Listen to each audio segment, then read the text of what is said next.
എല്ലാവരും മടിയൻ എന്ന് മുദ്രകുത്തിയ ഒരു സാധാരണക്കാരനായ പയ്യൻ ഒരു രാജ്യത്തിൻ്റെ രാജാവായി മാറിയ കഥ കേൾക്കണോ?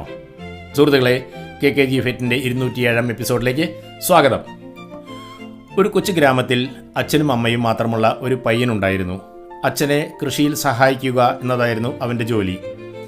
പാടത്ത് വരുന്ന കിളികളെ ഓടിക്കലായിരുന്നു അവന് നൽകിയിരുന്ന ചുമതല. മറ്റു കുട്ടികളൊക്കെ വടിയും ആയുധങ്ങളുമായി ഉച്ചയും ബഹളവും ഉണ്ടാക്കി പാടത്തുകൂടി ഓടി നടന്ന് കിളികളെ ഓടിച്ചപ്പോൾ ഇവൻ വ്യത്യസ്തമായ വഴി ചിന്തിച്ചു. അച്ഛൻ്റെ പാടത്തിന് ചുറ്റും വടികൾ കുഴിച്ചിട്ട് അതുമായി ബന്ധിപ്പിച്ച് കയറുകൾ കെട്ടി അതിൽ പല നിറത്തിലുള്ള തുണികളും കുറേ മണികളും തൂക്കിയിട്ടു. എന്നിട്ട് പാടത്തിൻ്റെ ഒരു മൂലയിൽ ഒരു ചെറിയ ഷെഡ് കെട്ടി അതിനുള്ളിൽ സുഖമായി കിടന്നുകൊണ്ട് ഇവൻ കയറ് വലിച്ച് പക്ഷികളെ വളരെ എളുപ്പത്തിൽ തുരത്തി. ഇത് കണ്ട നാട്ടുകാരെല്ലാം അവനെ മടിയൻ എന്ന് വിളിച്ച് കളിയാക്കി. പക്ഷേ സുഹൃത്തുക്കളെ, അവൻ അവിടെ വെറുതെ കിടക്കുകയായിരുന്നില്ല. ആ പക്ഷികളെ സൂക്ഷ്മമായി നിരീക്ഷിക്കുകയായിരുന്നു. അവയുടെ സ്വഭാവവും ഓരോ ശബ്ദത്തിൻ്റെ വ്യത്യാസവും അവൻ കൃത്യമായി മനസ്സിലാക്കിയെടുക്കുന്നത് ആ സമയത്തായിരുന്നു. അങ്ങനെയിരിക്കെ കൊട്ടാരത്തിൽ നിന്നും ഒരു രാജവിളംബരം വന്നു. രാജാവിൻ്റെ പുതിയ ഉപദേശകനെ കണ്ടെത്താൻ ബുദ്ധിയും ശക്തിയുമുള്ള ആളുകൾക്കായി ഒരു മത്സരം നടത്തുന്നു. പയ്യൻ മത്സരത്തിൽ പങ്കെടുക്കാൻ തയ്യാറായപ്പോൾ ആളുകൾ ഉറക്കെ ചിരിച്ചു. ഈ മടിയൻ അവിടെ പോയി എന്ത് കാണിക്കാനാണ് എന്നായിരുന്നു അവരുടെ ചോദ്യം. അവൻ മത്സരവേദിയിലെത്തി. അവിടെ 100 കണക്കിന് അത്യന്തം കരുത്തരായ മല്ലന്മാരുണ്ടായിരുന്നു. അവരോടൊപ്പം നമ്മുടെ പയ്യനും ചേർന്നു. ഒന്നാമത്തെ മത്സരം, വലിയൊരു തടാകം മുറിച്ചു കടക്കണം. ആദ്യം എത്തുന്ന 50 പേർക്ക് അടുത്ത റൗണ്ടിലേക്ക് യോഗ്യത.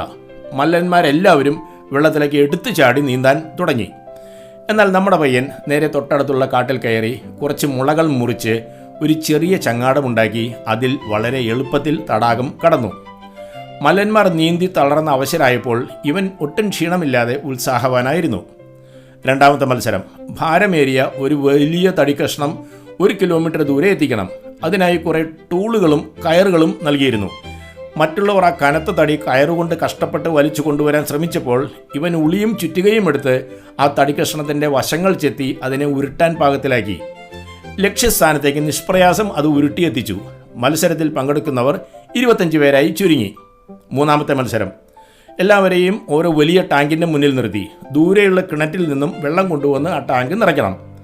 ബാക്കിയുള്ളവരെല്ലാം ബക്കറ്റുകളുമായി ഓടിത്തളർന്നപ്പോൾ ഇവൻ കുറച്ച് മുളകളെടുത്ത് നീളത്തിൽ കീറി അതുകൊണ്ടൊരു പാത്തി ഉണ്ടാക്കി കിണറ്റിൽ നിന്നും ടാങ്കിലേക്ക് സുഖമായി വെള്ളം ഒഴുക്കി നിറച്ചു.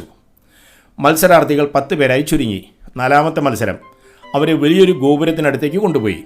ഗോപുരത്തിന് മുകളിൽ മണി ആദ്യം അടിക്കുന്ന 5 പേർക്ക് അവസാന റൗണ്ടിലേക്ക് കയറാം. മല്ലന്മാർ ഗോപുരത്തിൽ കെട്ടിയിരുന്ന കയറിൽ തൂങ്ങി വലിഞ്ഞ് കയറാൻ തുടങ്ങി. എന്നാൽ നമ്മുടെ പയ്യൻ ഒരു അമ്പും വില്ലും സംഘടിപ്പിച്ച് അടുത്തുള്ള കെട്ടിടത്തിൻ്റെ ടെറസിൽ കയറി മുകളിലെ മണിയിലേക്ക് കൃത്യമായി എയ്ത് മണി ശബ്ദിച്ചു. അവൻ ഫൈനലിലെത്തി.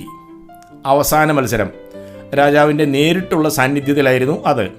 കൊട്ടാരത്തിലെ അതിമനോഹരമായ വർണ്ണത്തത്തയെ പറത്തി വിട്ടിട്ട് രാജാവ് പറഞ്ഞു, ഇതിൻ്റെ ഒരു തൂവൽ പോലും നോവിക്കാതെ തിരികെ പിടിച്ച് കൂട്ടിലാക്കണം. മറ്റുള്ളവർ വലയും വടിയുമായി പക്ഷിയുടെ പിറകെ പാഞ്ഞു. എന്നാൽ നമ്മുടെ പയ്യൻ ഒരു കിണ്ണത്തിൽ വെള്ളവും മറുകൈയിൽ കുറച്ച് ധാന്യങ്ങളുമായി പണ്ട് പാടത്ത് കിടന്ന് പഠിച്ച ആ പക്ഷിക്ക് മനസ്സിലാകുന്ന മനോഹരമായ ഒരു രാഗം മൂളി. ഈ ശബ്ദം കേട്ടപാടെ വർണ്ണത്തത്ത പറന്നു വന്ന് അവൻ്റെ കയ്യിലിരുന്നു. രാജാവ് അവനെ മഹാവിജയിയായി പ്രഖ്യാപിച്ചു. ഉപദേശകൻ പദവി മാത്രമല്ല, ആ രാജ്യത്തിൻ്റെ അടുത്ത രാജാവായിരിക്കും എന്ന് വിളംബരവും ചെയ്തു. സുഹൃത്തുക്കളെ, ചിന്തിച്ചു നോക്കൂ, ഈ കുട്ടി എങ്ങനെയാണ് വിജയിച്ചത്? തൻ്റെ മുന്നിൽ വന്ന ഓരോ പ്രശ്നത്തെയും അവൻ കൃത്യമായി വിശകലനം ചെയ്തു. അതിന് ഏറ്റവും എളുപ്പമുള്ള മാർഗം ഏതാണെന്ന് ബുദ്ധിപൂർവ്വം മനസ്സിലാക്കി പ്രവർത്തിച്ചു. നമ്മുടെയൊക്കെ ജീവിതത്തിലും ഇതുപോലെ അനവധി പ്രശ്നങ്ങൾ വരാറുണ്ട്.